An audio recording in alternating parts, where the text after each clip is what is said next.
जज मेहता हमेशा की तरह वक्त पर कोर्ट पहुंच गए थे और अपने सामने पड़े ढेर सारे केसों की फाइल देखकर हमेशा की तरह उनका मन उदास हो गया था। जब से वे जज बने थे उन्होंने हजारों केस की सुनवाई की थी और इन सब में मारा मारी, धन दौलत, ज़मीन के लिए लड़ाई, स्त्रियों के लिए लड़ाई, चोरी चकारी, लूटपाट, इन सब के अलावा और कुछ खास नहीं होता था। अपने रूटीन के हिसाब से उन्होंने अपने सामने पड़ी फाइलों को चेक करना शुरू किया।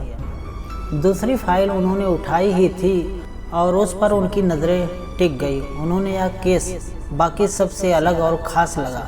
उन्होंने इस फाइल को पूरा पढ़ डाला। यह केस एक छोटे भाई ने अपने भाई पर किया था। केस करने का कारण था मां की कस्टडी पाना। मेहता जी ने सबसे पहले इसी केस की कार्रवाई करने का फैसला किया। कोर्ट में सब हाजिर हो गए। जज ने सबसे पहले छोटे भाई को अपनी बात रखने का मौका दिया। छोटे भाई ने कहा, जज साहब, मेरी उम्र 50 वर्ष है और मेरे बड़े भैया की उम्र 60 वर्ष है।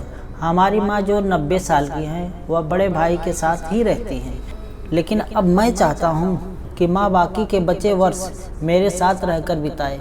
माँ की सेवा करने का मौका अब मुझे मिलना चाहिए।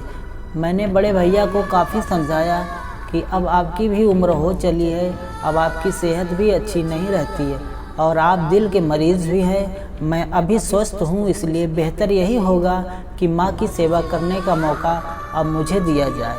वैसे भी माँ पिछले 40 वर्षों से उनके साथ ही तो रह रही है। क्या मेरा हक नहीं बनता कि माँ मेरे साथ भी रहे? लेकिन बड़े भैया हैं इस बात को मानने के लिए राज़ी नहीं हैं, इसलिए मजबूरी में मुझे उन पर केस करना पड़ा। अब बड़े भाई की अपनी बात रखने की बारी थी। बड़े भाई ने कहा, यह बात सच है कि मेरी उम्र 60 साल है। यह बात भी सच है कि अब मेरी सेहत पहले जैसी नहीं रहती, लेकिन उतना ही सच यह भी है कि मैं सिर्फ ज़िंदा रह पा रहा हूँ तो इसलिए क्योंकि मेरी माँ मेरे पास है। चाहे मेरी सेहत कितनी भी खराब हो, चाहे मेरी ज़िंदगी नर्क जैसी हो, लेकिन मेरी माँ मेरे पास होने की वजह से वही तकलीफ़ों भरी ज़िंदगी स्वर्ग जैसी बन जाती है। जज साहब, आप ही बताइए, मैं माँ को अपने से दूर कैसे होने दे सकता हूँ? जज ने बड़े भाई से कहा कि तुम खुद कहते हो कि तुम्हारी सेहत अच्छी नहीं रहती, तो भला तुम कैसे अपनी माँ की देखभाल अच्छे से कर पाओगे, यह भी तो सोचो। बड़े भाई ने कहा, मैं अपनी माँ की बड़े अच्छे से देखभाल करता हूँ, आप माँ से भी पूछ सकते हैं, और अगर वो खुद कहें कि उन्हें मेरे साथ नहीं रहना तो आप बेशक उन्हें मेरे भाई के साथ भेज दीजिए। जज को यह बात ठीक लगी और उन्होंने माँ को अदालत में बुलाने का फैसला किया। 90 साल की बूढ़ी माँ बड़ी ही कमज़ोर थी। वो जैसे तैसे व्हील चेयर से अदालत में आई।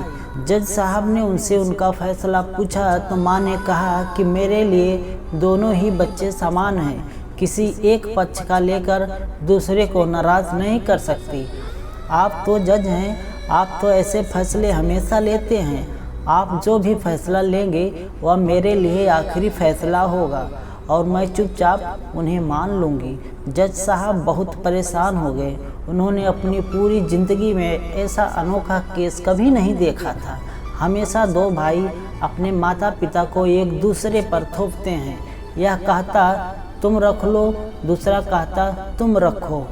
जज का आश्चर्य तब और ज़्यादा बढ़ गया जब उन्हें पता चला कि माँ के पास दोनों बेटे को वसीयत में देने के लिए फूटी कौड़ी भी नहीं थी। बड़े सोचने विचारने के बाद जज ने फैसला किया कि माँ को अब छोटे भाई को सौंप देना चाहिए।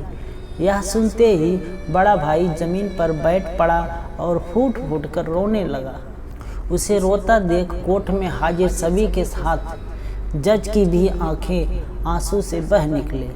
दोस्तों, अपने भाई भाई की लड़ाई बहुत देखी होगी, लेकिन जैसे इन दोनों भाइयों ने अपनी माँ के लिए लड़ाई की, वैसी अनोखी लड़ाई कभी नहीं देखी होगी। इस कहानी से और इन दोनों भाइयों से हमें सीखना चाहिए कि अपने माँ बाप का कर्ज कैसे उतारा जाता है और माँ बाप की सेवा कैसे निस्वार्थ भाव से की जाती है। तो दोस्तों, अगर ये कहानी आप लोगों को पसंद आई हो तो यार हमारे चैनल को सब्सक्राइब कर लें और बेल आइकन को दबा लें। और फिर मिलते हैं एक दूसरे वीडियो में, तब तक के लिए ओके बाय। जय हिंद, जय भारत।